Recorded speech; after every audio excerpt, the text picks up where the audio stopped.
É com você, Fernandinha. Bom, gente, então, boa tarde. Eu estou muito feliz de estar aqui hoje, porque hoje eu estou conseguindo unir duas coisas que eu amo. Uma é a doutrina espírita, que eu amo desde que eu me conheço como gente, faz parte de mim, não consigo me imaginar sem estar vinculada à doutrina espírita. E a outra é a ciência do bem-estar, que é um tema que eu conheci ano passado através de uma especialização e que eu me apaixonei e botei também como um objetivo até profissional na minha vida, poder trabalhar com isso, poder espalhar por aí o que essa ciência traz para a gente, porque é muito similar ao que a doutrina espírita nos ensina.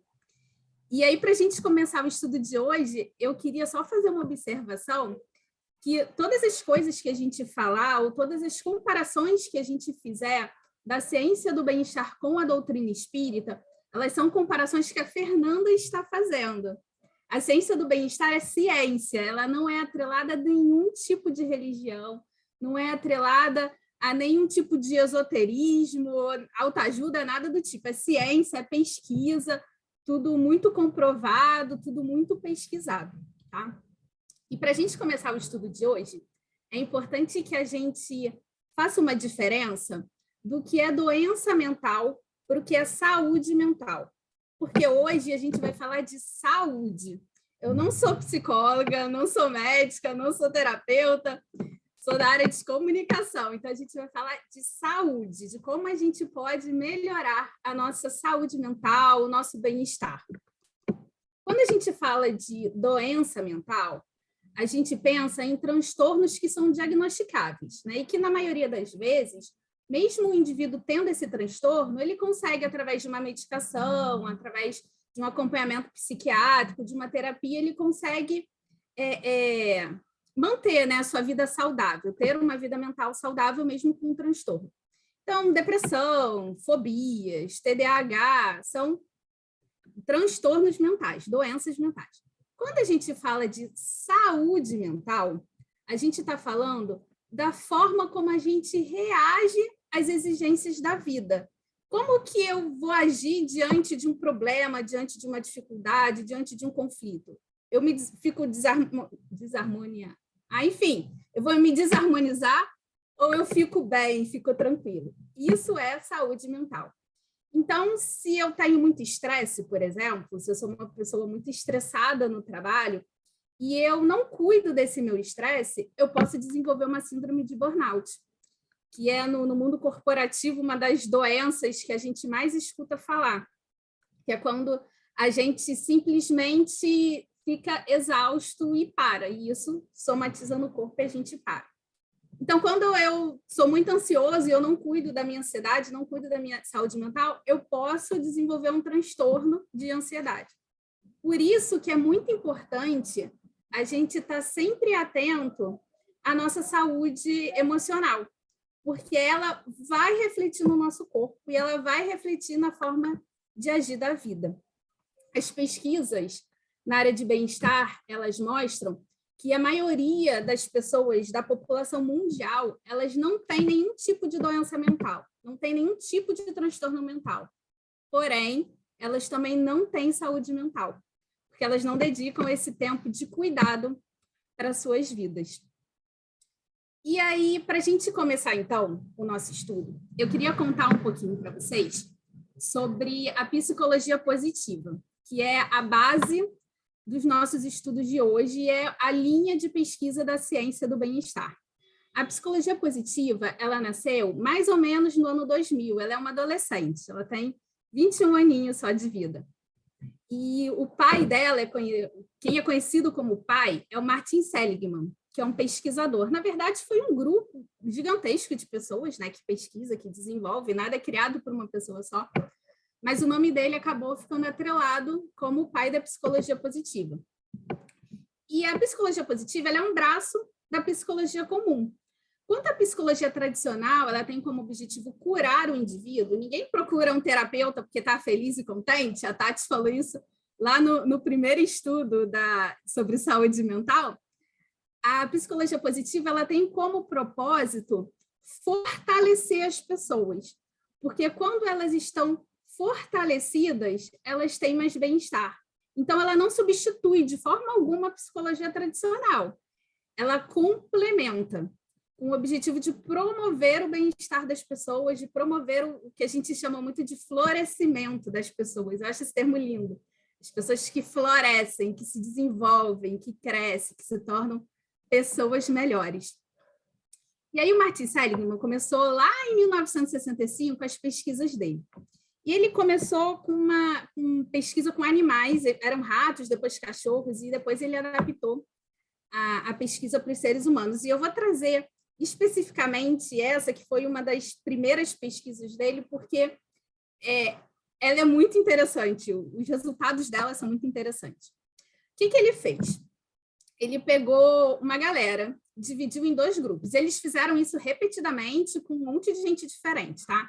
Todas essas pessoas passavam por entrevistas, respondiam questionários, então, no fundo, eles sabiam como que eram essas pessoas no psicológico, no emocional delas. E aí ele pegou uma galera, dividiu essa galera em 2 grupos. E aí botou esses 2 grupos em 2 salas diferentes. As pessoas entravam na sala e tinham um botão na frente dela. E aí eles pediam que essas pessoas se concentrassem em algum trabalho. E no meio desse trabalho, eles colocavam um ruído muito, muito alto que incomodava muitas pessoas. No grupo 1, se eles apertassem o botão, o ruído parava imediatamente. No grupo 2, não importava quantas vezes as pessoas apertassem o botão, o ruído não parava de jeito nenhum. E aí, beleza. As pessoas participaram do grupo, foram para casa, no dia seguinte elas voltaram e eles fizeram exatamente a mesma coisa. Porém, dessa vez, no grupo 2, se as pessoas apertassem, o ruído parava imediatamente. E aí, começou a pesquisa, ele botou lá o ruído. No grupo 1, a galera já tinha aprendido no dia anterior que se apertasse o botão, o ruído ia parar, beleza. Foi automático, começou o ruído, todo mundo apertou o botão, o ruído parou. No grupo 2, a maioria das pessoas nem tentou apertar o botão, porque elas já tinham aprendido no dia anterior que não adiantava resistir. Não adiantava tentar apertar o botão, porque o ruído não ia passar. Essa pesquisa ficou conhecida como pesquisa do desamparo ou abandono aprendido. E até hoje ela é muito usada para explicar, de certa forma, a questão da violência doméstica. Porque que muitas pessoas passam por violência doméstica e elas demoram tanto para tomar alguma atitude para mudar aquilo. Porque a gente acaba aprendendo esse desamparo com as situações que acontecem na nossa vida. Olha isso, gente. Porém, apesar da grande maioria não apertar o botão, 1 em cada 3 pessoas apertavam o botão. Elas não desistiram e apertavam o botão. E aí, Martin Seligman focou a pesquisa nisso, né? Ele quer pesquisar o bem-estar, então ele focou nisso. Cara, por que essas pessoas apertavam o botão? Por que elas não aprendiam o desamparo? E aí, o Martin Seligman descobriu que o que diferenciava essas pessoas era o otimismo. As pessoas que apertavam o botão eram pessoas otimistas, pessoas que acreditavam que as coisas podiam melhorar, que acreditavam que os problemas eram passageiros, que não desistiam de tentar melhorar as situações da vida. E aí, a partir dessa pesquisa, ele foi desenvolvendo várias outras pesquisas aí no campo da psicologia positiva, mas essa foi a primeira. E olha como é bacana a gente pensar em como o otimismo é importante para a gente. O quanto o otimismo é importante no nosso dia a dia, para a gente atravessar as dificuldades do nosso caminho de forma mais tranquila. A gente sabe que a gente sempre vai ter adversidade na nossa vida, né? A gente sabe que os problemas sempre vão existir. Kardec, os espíritos já falavam lá no Livro dos Espíritos o objetivo da nossa reencarnação, que é a expiação, a gente colher as consequências de algo que a gente fez em vidas passadas ou nessa vida, e aí é colher as consequências no sentido de aprender, nunca no sentido de punir, porque Deus não pune, Deus é bom, Deus é justo, ele não vai nos castigar, Então, se a gente come muito chocolate, a gente vai ter como consequência ter dor de barriga. É uma consequência de uma escolha minha de comer muito chocolate. Então, a gente vai espiar e a gente vai também melhorar progressivamente a humanidade. E a gente melhora progressivamente a humanidade através das provas que a gente encontra no dia a dia, né? Das coisas que a gente passa pela vida e a gente encara de uma forma diferente e aprende com aquilo e melhora um pouquinho a cada dia. Lá no livro O Problema do Ser, do Destino e da Dor, a gente lá na Comércio, que é um encontro de mocidades espíritas, a gente apelida ele de PSDD. Então, se em algum momento eu falar PSDD e esquecer de falar o nome do livro, significa O Problema do Ser, do Destino e da Dor. Leon Denis, ele é muito poético, né? Ele consegue transformar qualquer coisa ruim numa coisa linda. E ele tem um capítulo inteiro que ele fala sobre a dor. E eu trouxe para vocês um trechinho que ele fala assim: a dor é apenas uma lei de equilíbrio e educação. Deve ser considerada como uma condição para o progresso. É tarefa de cada um de nós, foca aí, é tarefa de cada um de nós regular as sensações, disciplinar os sentimentos e limitar os seus efeitos. Ou seja, a gente sempre vai encontrar pedra no nosso caminho. Mas o que eu vou fazer quando eu encontrar essa pedra? Eu vou sentar no chão e vou me paralisar, porque a pedra está no caminho e não consigo passar? Eu vou dar uma topada nessa pedra e vou ficar lá esperneando, porque eu dei a topada nessa pedra? Eu vou bater na pedra, mas eu vou seguir mesmo com o meu pé doendo? O que a gente faz diante dessa pedra no caminho é o que vai fazer a grande diferença no nosso bem-estar, em como a gente está emocionalmente. Quando a gente fala da gente se desenvolver, aproveitar as adversidades da vida para aprendizado, tem um conceito que é muito estudado dentro da psicologia positiva, que é a resiliência. Resiliência é um termo que vem da física, que ele significa você tirar um corpo da sua forma normal e voltar com ele. Então, uma mola, por exemplo. Você puxa uma mola e uma mola volta. Ela tem resiliência. Quando a gente fala de resiliência humana, a gente pensa no indivíduo que passou por uma adversidade, passou por uma situação ruim, mas que ele conseguiu retornar ao mesmo estado de saúde emocional que ele estava anteriormente, sem nenhuma ou com poucas consequências negativas. Quando a gente fala de resiliência, pensando em doutrina espírita, eu imediatamente penso na lei do progresso. Das coisas que acontecem na nossa vida para a gente aprender. E os espíritos falam disso de novo, lá no livro dos espíritos. Tem uma pergunta que Kardec pergunta, mas é lento o processo de transformação do homem, né? Essa evolução do homem, como é que funciona? Ela é muito lenta. E aí os espíritos falam algo que é lindo e que tem tudo a ver com o momento que a gente está vivendo.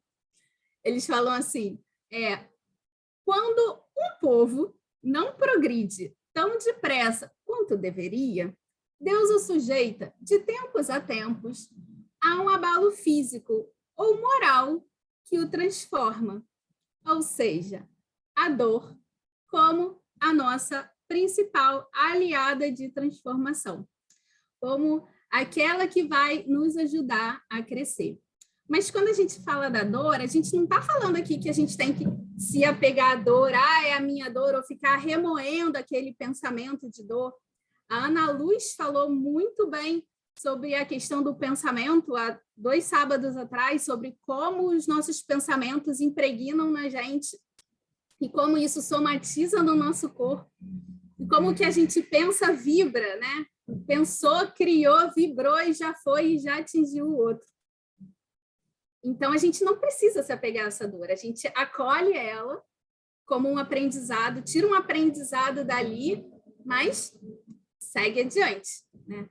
Chico Xavier, ele fala tem uma música do Alain, que fala Regeneração, o nome da música. E aí, no meio da música, tem uma fala do Chico Xavier, que ele diz que a gente pode ficar triste, pode se trancar no quarto, pode chorar o tempo que precisar e está tudo bem, porque a tristeza faz parte, é importante, tem a sua importância dentro dos nossos roles de emoções, mas que a gente precisa, em algum momento, arregaçar as mangas, partir para o trabalho, e ele ainda bota um plus aí, com o nosso melhor sorriso, né?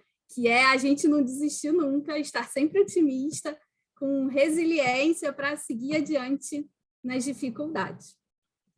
E aí, eu queria convidar agora um amigo chamado Daniel Kaufmann, que está aí entre nós, porque eu sou uma pessoa muito musical. Quem me conhece sabe que a minha vida gira em torno de música, né?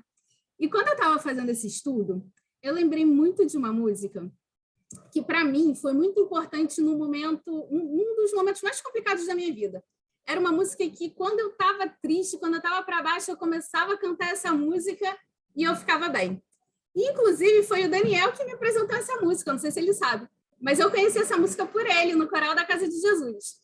Então, eu queria convidar ele para cantar essa música para a gente, porque assim como ela me fortaleceu, eu acho que ela também pode fortalecer vocês no momento de adversidade.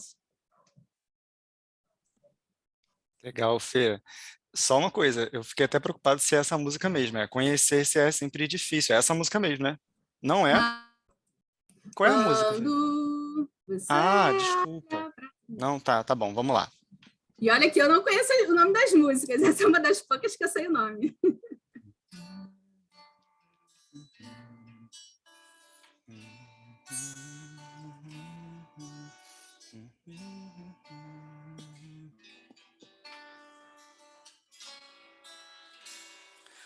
Quando você olhar para trás, o que sente, o que ficou, que não lhe serve mais, talvez seja agora a melhor das horas para recomeçar, seja o que for. O pior passou, vem ser quem sempre sonhou, dar à vida a sua mão, perceber que a gentileza é oração. Vem ouvir a nova canção, espalhar o evangelho de vez no mais sagrado templo. O coração vem ser quem sempre sonhou, dar à vida a sua mão, perceber que a gentileza é oração. Vem ouvir a nova canção, espalhar o evangelho de vez no mais sagrado templo. O coração, o coração, o coração.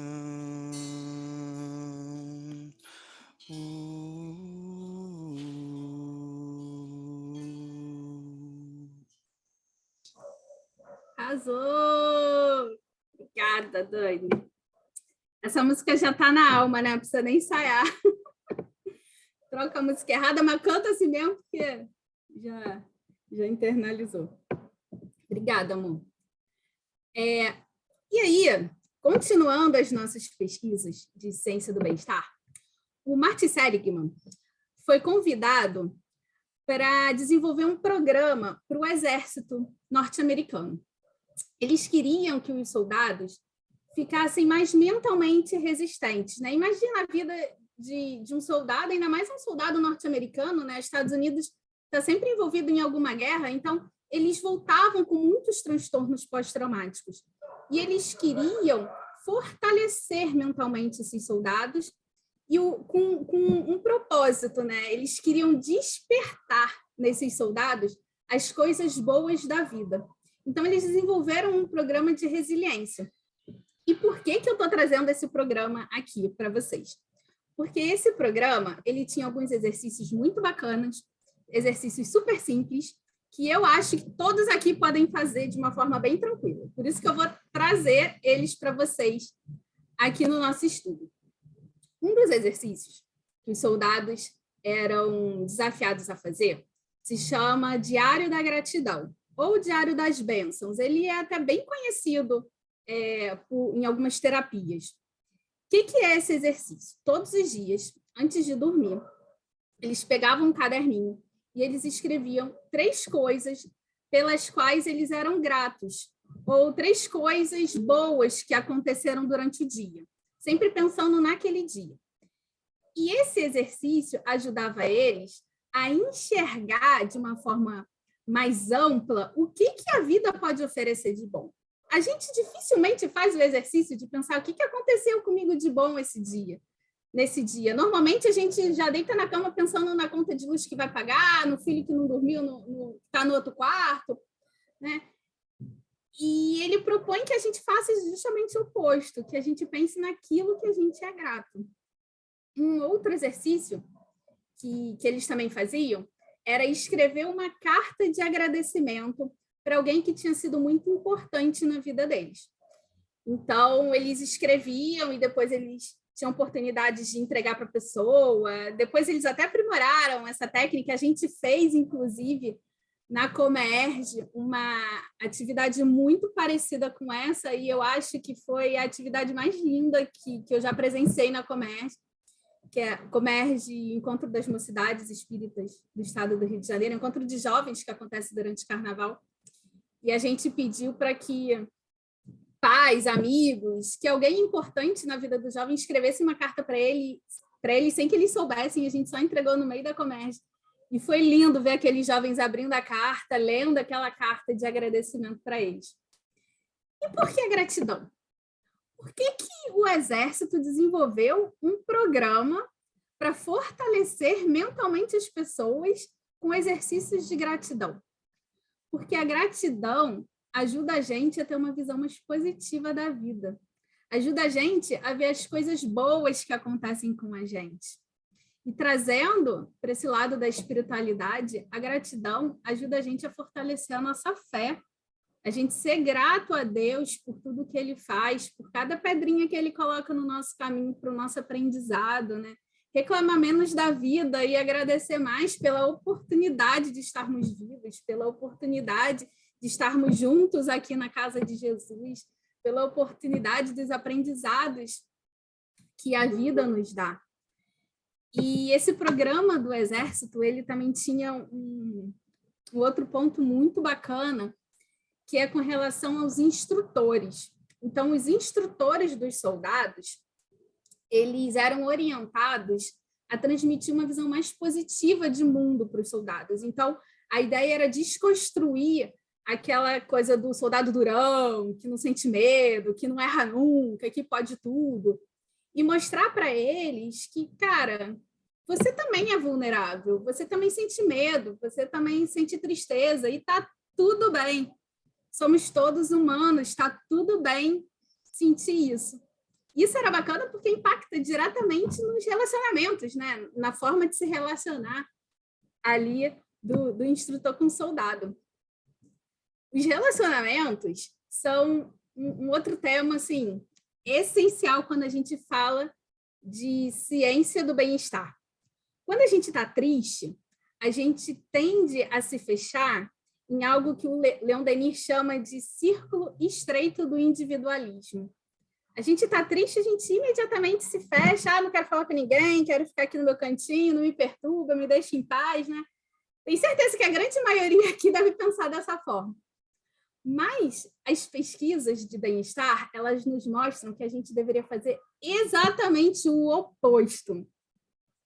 Tem uma pesquisa muito bacana que aconteceu lá no Havaí, numa ilha chamada Kauai, no ano de 1950, há muito tempo.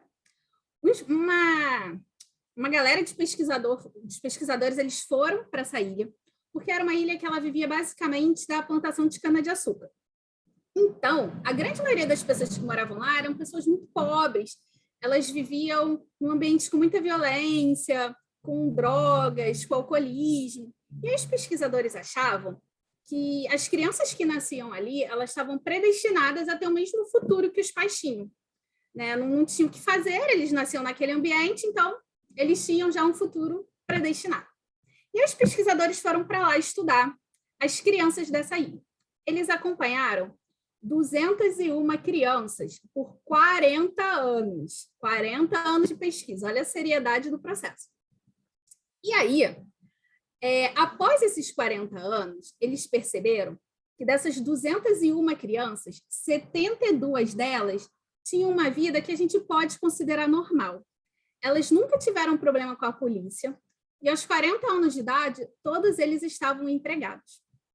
E aí a pesquisa focou em descobrir o que diferenciava essas 72 crianças das outras que, assim como os pais, se envolveram com violência, com drogas, com alcoolismo.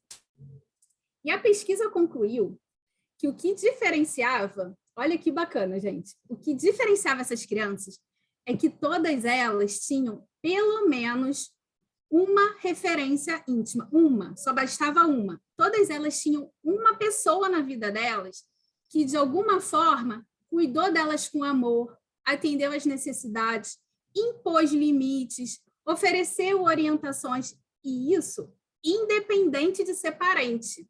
Podia ser pai, mãe, tio, podia ser um professor da escola, podia ser uma pessoa que trabalha em ONG, podia ser uma referência religiosa, olha aí a importância dos evangelizadores, não importa quem fosse. Bastava um único laço íntimo na vida dessas pessoas, dessas crianças, para compensar um monte de fatores negativos na vida dela.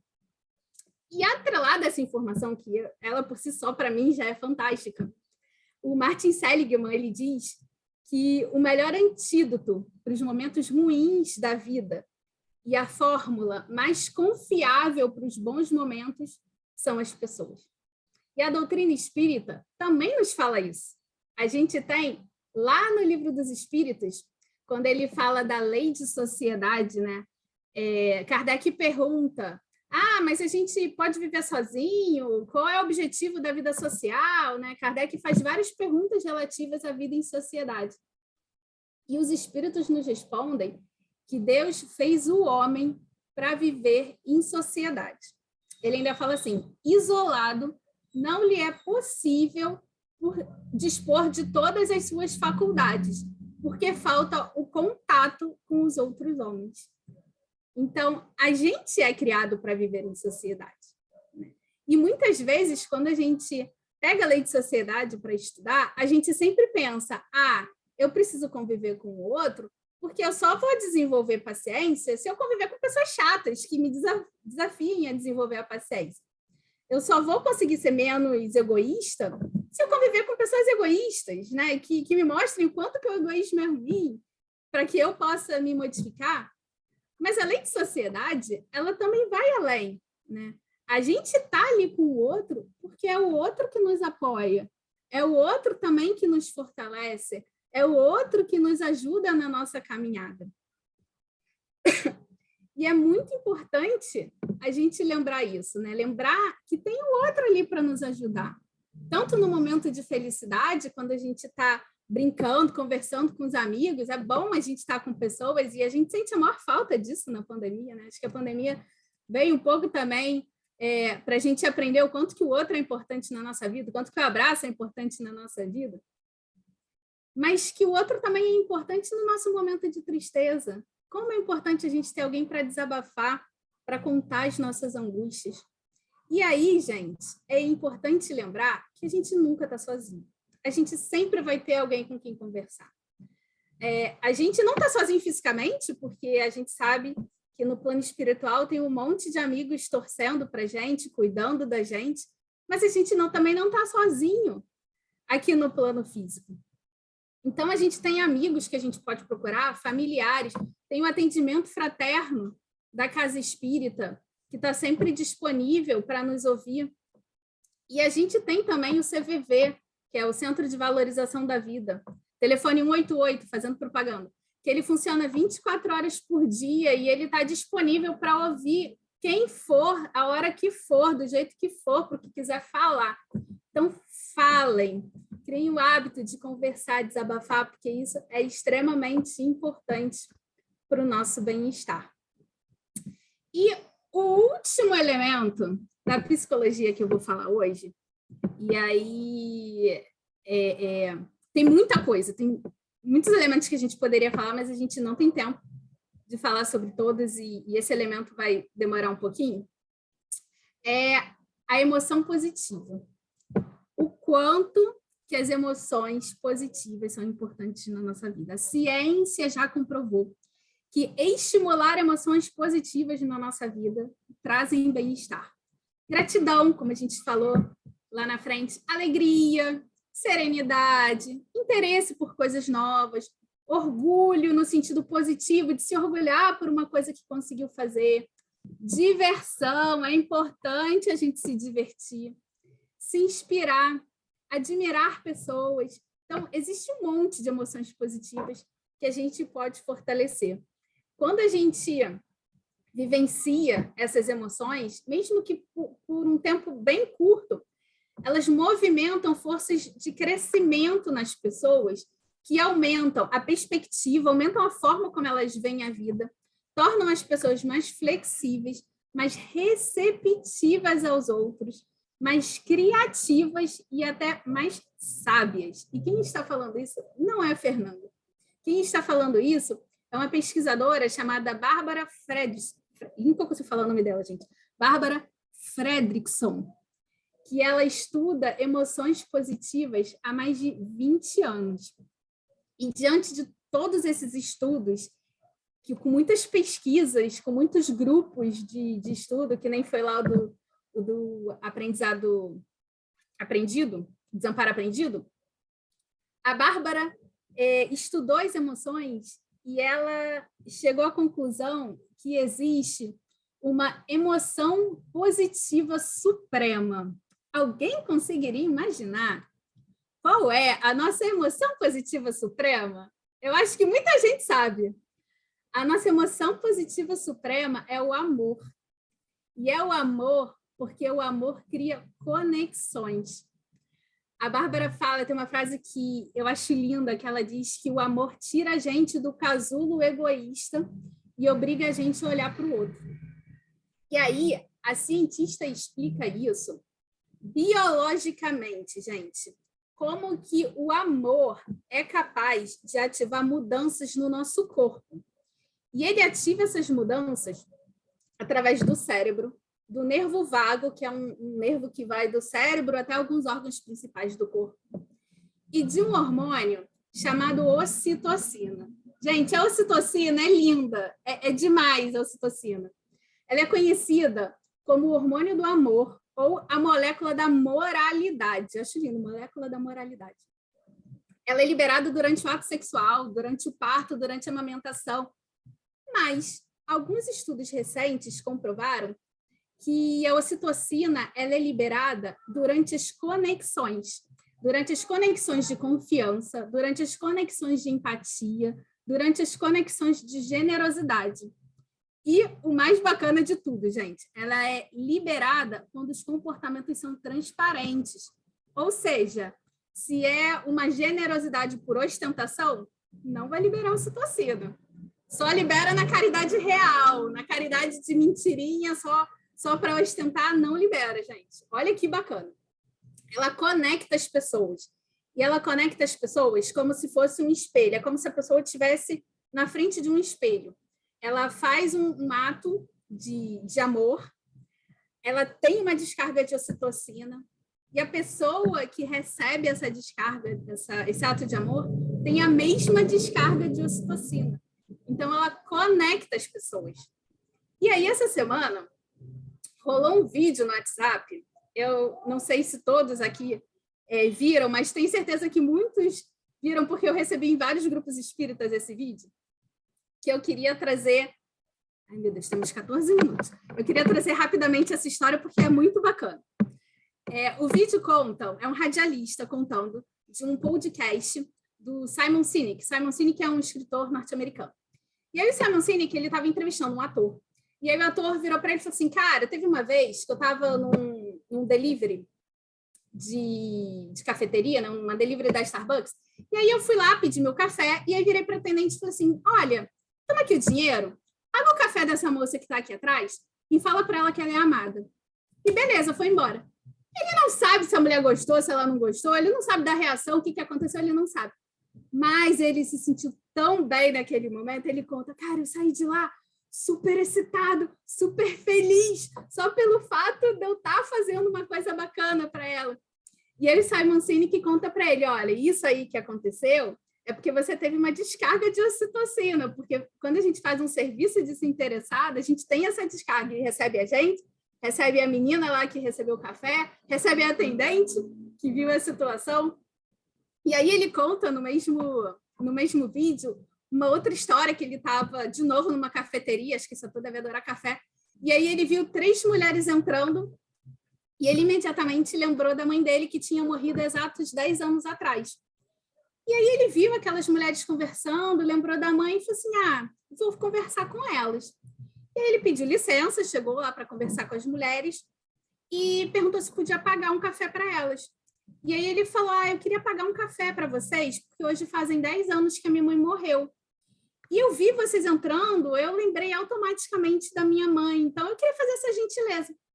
E aí uma das mulheres se levantou, abraçou ele e falou assim, meu filho, hoje faz uma semana, não sei se é uma semana ou um ano, hoje faz uma semana que o meu filho faleceu.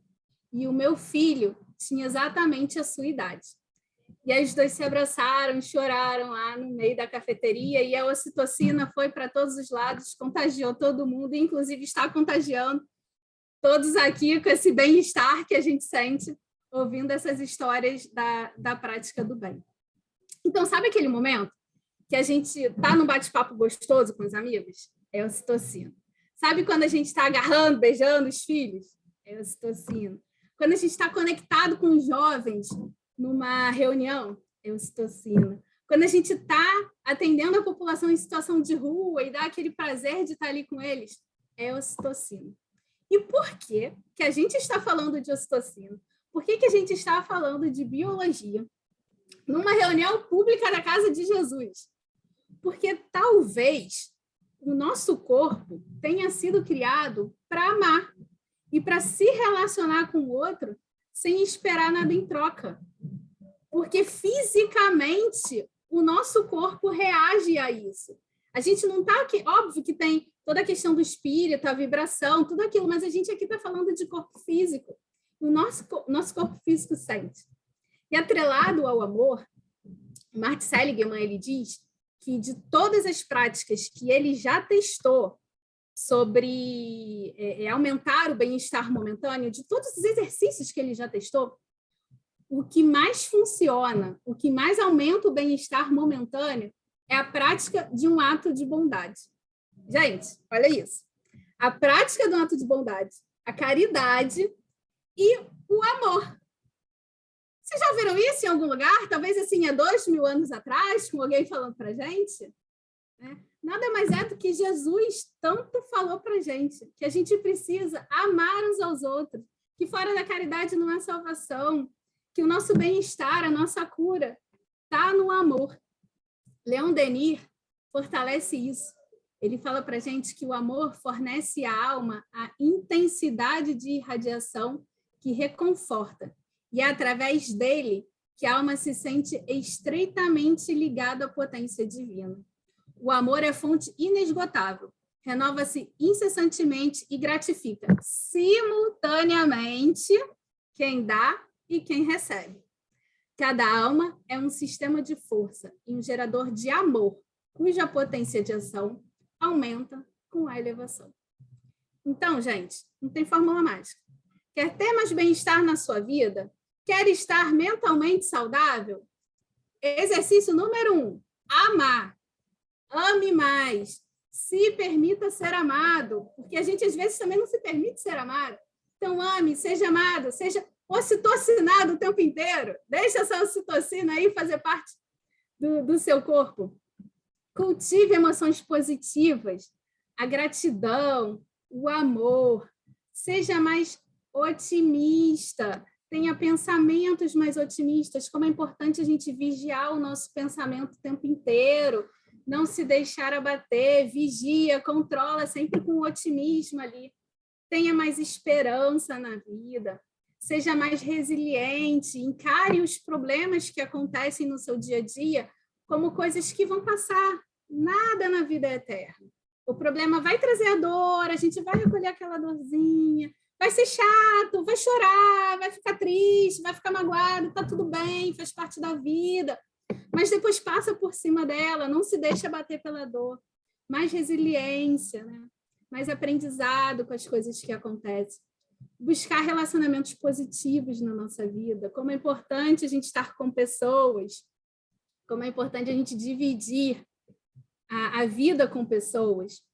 Tem um outro elemento que não vai dar tempo da gente falar, mas encontrar um significado para o que se faz na vida. A ciência prova que as pessoas que encontram um significado para a vida são mais felizes. E a gente só consegue isso através do autoconhecimento. É a gente olhar para dentro, assim, entender, perceber o que é bom, o que não é bom para a gente, o que a gente gosta, o que a gente não gosta, e modificar essas forças internas. Se engajar em atividades que nos desafiem, mas que também são compatíveis com as nossas habilidades. Esse também é um elemento de pesquisa, das pesquisas de bem-estar. A gente desenvolver atividades que nos desafiem, mas que eu tenha habilidade. Então, por exemplo, a visita ao Vicente Moretti, que é um abrigo de pessoas com deficiência que a Casa de Jesus faz esse trabalho. É um desafio para mim? É um desafio para mim, visitar o Vicente Moretti, ter contato com aquelas pessoas numa realidade tão diferente, uma realidade talvez um pouco mais triste que a minha, é um desafio. Mas eu tenho habilidade para fazer? Tenho. Eu tenho habilidade para conversar com o outro, tenho habilidade para dar um carinho com o outro. Então, se desafia aí. Se desafia, porque isso vai trazer bem-estar na sua vida. A gente está aqui falando de prática do bem, mas isso vale para qualquer coisa na nossa vida, para o nosso lado profissional, para o esporte. É unir o desafio com a habilidade. Fortalecer as nossas virtudes. Na psicologia positiva, a gente fala de forças de caráter, que nada mais são do que as forças positivas que o ser humano tem. E a essência do bem-estar, ela prova que quando a gente fortalece o que a gente tem de bom, a gente tem mais bem-estar na nossa vida, a gente é mais feliz, a gente segue mais confiante. Então, fortalecer aquilo que a gente tem de bom. A honestidade, a gratidão, o amor, o senso crítico, são 24 forças de caráter e que daria uma palestra inteira só para falar delas, que elas também são lindas, mas não vai dar tempo. Então, fortaleçam aquilo que vocês têm de bom, porque isso também ajuda a gente a se sentir melhor. A prática da atenção plena, a gente chama de mindfulness na psicologia positiva, que é viver o presente. A gente está aqui, está olhando o WhatsApp. Ontem eu tive uma reunião de Comerge e tinha uma companheira que estava em 2 reuniões online ao mesmo tempo. Gente, a gente não consegue.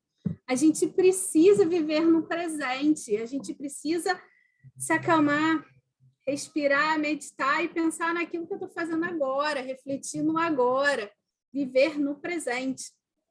E nunca esquecer também das terapêuticas espíritas, né? A prece, que nos ajuda a sintonizar com Deus. Água fluidificada, o passe, que ajuda no nosso equilíbrio das nossas energias. E para finalizar, um ponto assim que eu acho fundamental para o nosso bem-estar. A gente precisa aprender a se culpar menos pelo passado e a se cobrar menos pelo futuro. A gente se culpa demais pelas coisas que a gente faz, a gente não se perdoa, a gente se cobra demais pelo que tem que fazer e vive nesse turbilhão de ansiedade e a gente acaba não vivendo no presente. A gente ainda é espírito imperfeito, a gente ainda tem um monte de imperfeições e está tudo bem. Ninguém vai espiar 500 anos de coisas que fez erradas em um dia. A gente precisa aprender a viver no presente, fazer aquilo que a gente consegue fazer agora sem se culpar. Olhar para dentro, se ver como um espírito imortal, reconhecer que a gente tem fraqueza e abraçar essas nossas fraquezas. Tem uma pesquisadora chamada Brené Brown, que ela faz um estudo sobre a coragem, e eu recomendo demais a leitura do livro dela, que é A Coragem, até aqui, A Coragem de Ser Imperfeito, que ela fala, através de pesquisas, o quanto que a gente se cobra na vida. E ela diz que a gente precisa aprender a abraçar as nossas fraquezas, a gente precisa aprender a amar as nossas fraquezas, deixar de lado aquela pessoa que a gente queria ser e aceitar a pessoa que a gente realmente é. Um espírito imperfeito que se esforça diariamente para ser uma pessoa melhor. A gente sabe que a felicidade absoluta a gente não vai encontrar no planeta Terra. A gente não pode ser plenamente feliz sabendo que a 10 metros da nossa casa tem alguém passando fome, sabendo que do outro lado do mundo, nesse momento, provavelmente tem uma mulher morrendo pelo simples fato dela ser mulher. A gente não consegue ser plenamente feliz sabendo dessas coisas. Mas a gente também não precisa se agarrar à dor e ficar presa nela. A gente precisa simplesmente deixar ir. Deixar ir e viver com aquilo que a gente consegue viver no agora. Deus não quer que a gente seja infeliz. Deus ama os seus filhos. Ele não quer ver ninguém sofrendo. Ele espera e vai sempre esperar de cada um de nós que a gente sempre aperte aquele botão lá no início da pesquisa do desamparo aprendido. Deus vai sempre esperar que a gente aperte o botão e acabe com aquilo que está nos incomodando, que a gente cesse essa dor. E aí, para terminar o estudo de hoje, eu queria terminar de novo com o Leon Denis, lindo ele, poético, maravilhoso, que ele fala assim para a gente: se o homem conhecesse a extensão dos recursos que nele germinam, talvez ficasse deslumbrado e, em vez de se julgar fraco e temer o futuro, compreenderia a sua força e sentiria que ele próprio pode criar esse futuro. Então, que a gente possa sair daqui hoje munidos de material para criar esse nosso futuro. Criar um futuro com mais leveza, com menos culpa, com mais bem-estar, com mais amor, com mais ocitocina. Um futuro melhor para todos nós. É isso, gente. Obrigada pela oportunidade. Eu tenho um canal no Instagram chamado @FeMoraesCardoso, Moraes com E, Cardoso com Z, que eu estou sempre publicando lá pesquisas sobre bem-estar e coisas relacionadas a isso. Então, se vocês tiverem alguma dúvida sobre o tema, se vocês quiserem conversar mais sobre isso, pode me procurar lá no Instagram, que a gente continua esse papo nas redes sociais. Obrigada, gente.